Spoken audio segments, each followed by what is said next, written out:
آدھی رات کی ٹرین کا قصہ ایک ایسا قصہ ہے جو لوگوں نے ہمیشہ خوف کے عالم میں ایک دوسرے کو سنایا ہے۔ یہ ٹرین صرف ان لوگوں کے سامنے آتی ہے جو کسی نہ کسی طرح کھوئے ہوئے ہوتے ہیں، جیسے زندگی میں، مقصد میں، آپس راستے میں کھوئے ہوئے۔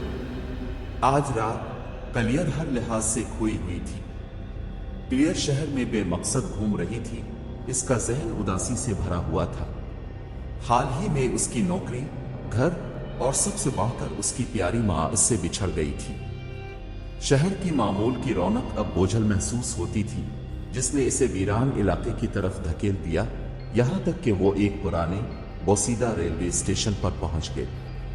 یہ اسٹیشن ویران لگ رہا تھا، بتیوں کی روشنی دھیمی تھی۔ جب وہ اپنے اگلے قدم کے بارے میں سوچ رہی تھی تو دور سے ایک خوفناک سیٹی کی آواز آئی۔ اس نے موڑ کر دیکھا تو حیران رہ گئی، ایک پرانی بھاپ والی ٹرین اسٹیشن میں داخل ہو رہی تھی۔ یہ آدھی رات کی ٹرین تھی۔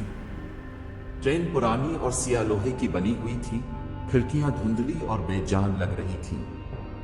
ایک سرد ہوا کا جھونکا اس کی ریڑھ کی ہڈی میں سرور پیدا کر گیا، پھر بھی اسے ٹرین کی طرف ایک عجیب کشش محسوس ہوئی۔ دروازے چرچراتے ہوئے کھلے اور بغیر سوچے سمجھے کلیئر سوار ہو گئی۔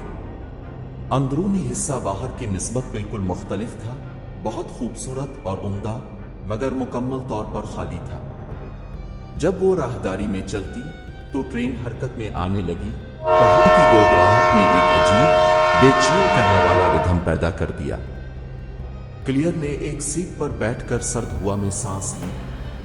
اس نے کھڑکی سے باہر دیکھنے کی کوشش کی، مگر باہر کی رات ایک سیاہ خلا کی طرح تھی۔ منٹ گھنٹوں میں بدل گئے اور خوف کا احساس بڑھتا گیا۔ کلیئر نے جاگنے کی کوشش کی، مگر مسلسل حرکت اور گہری خاموشی نے اسے بے چینی کی نیند میں مبتلا کر دیا۔ جب وہ جاگی تو اسے دباؤ کا احساس ہوا اور زیادہ سخت ہو گئی تھی اور دھند بھری ہوئی تھی۔ سائے اس کی نظر کے کنارے پر لہرا رہے تھے اور اس نے سرگوشیاں سنی، نامعلوم، بدخواہ اور خوفناک۔ اس کا دل تیزی سے دھڑک رہا تھا اور وہ خوف سے کانپ رہی تھی۔ وہ ٹرین کے آگے کی طرف بڑھنے لگی، امید تھی کہ کوئی جواب ملے گا۔ دھند میں سے ایک شخص دکھائی دیا جو دروازے کے پاس کھڑا تھا۔ یہ ایک کنڈکٹر تھا، مگر اس کا چہرہ سائے میں چھپا ہوا تھا۔ کلیئر نے اس سے پکار کر پوچھا، مگر وہ خاموش رہا۔ جب وہ قریب آئی تو دھند کچھ کم ہوئی اور اس کا چہرہ واضح ہوا، زرد، بے جان اور آنکھیں کھوکھلی۔ یہ ٹرین کہاں جا رہی ہے؟ کلیئر نے کانپتے ہوئے پوچھا۔ کنڈکٹر کے ہونٹوں پر ایک خوفناک مسکراہٹ آئی۔ لائن کے آخر تک اس نے سرسراتی آواز میں کہا۔ کلیئر نے گھبرا کر کہا، مجھے اس ٹرین سے اترنا ہے۔ کنڈکٹر کی مسکراہٹ اور پھیل گئی اور اس نے پیچھے کے دروازے کی طرف اشارہ کیا۔ آپ کوشش کر سکتی ہیں۔ مایوس ہو کر کلیئر اگلی بوگی کی طرف بھاگی، امید تھی کہ کوئی راستہ ملے گا۔ وہ دروازہ کھول کر انجن روم میں پہنچ گئی۔ مشینری پرانی، زنگ آلود اور دھند سے بھری ہوئی تھی۔ کنڈکٹر وہاں انتظار کر رہا تھا۔ اب بھاگ نہیں سکتی، اس نے کہا، اس کی آواز گونج رہی تھی۔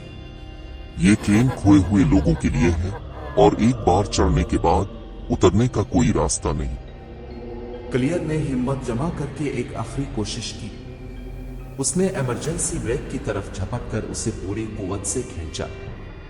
ٹرین چرچراتی ہوئی رکنے لگی، پہیوں سے چنگاریاں نکل رہی تھیں۔ بھوتیا شکلیں چیخیں مارتی ہوئی دھند میں ڈولنے لگے۔ باہر کی دنیا اب بھی ایک سیاہ خلا تھی، مگر کلیئر نے اپنے مواقع لینا مناسب سمجھا۔ جب ٹرین رک گئی، اس نے دروازہ کھولا اور اندھیرے میں کود گئی۔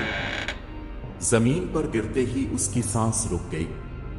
کچھ لمحوں تک وہ وہاں لیٹی رہی، سانس بحال کرنے کی کوشش کرتی ہوئی۔ جب وہ آخر کار اٹھی تو خود کو پرانے ریلوے اسٹیشن پر پایا۔ آدھی رات کی ٹرین غائب ہو چکی تھی اور افق پر صبح کی پہلی روشنی نظر آ رہی تھی۔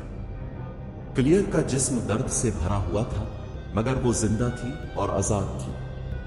جب وہ اسٹیشن سے دور جانے لگی تو اس نے پیچھے موڑ کر دیکھا۔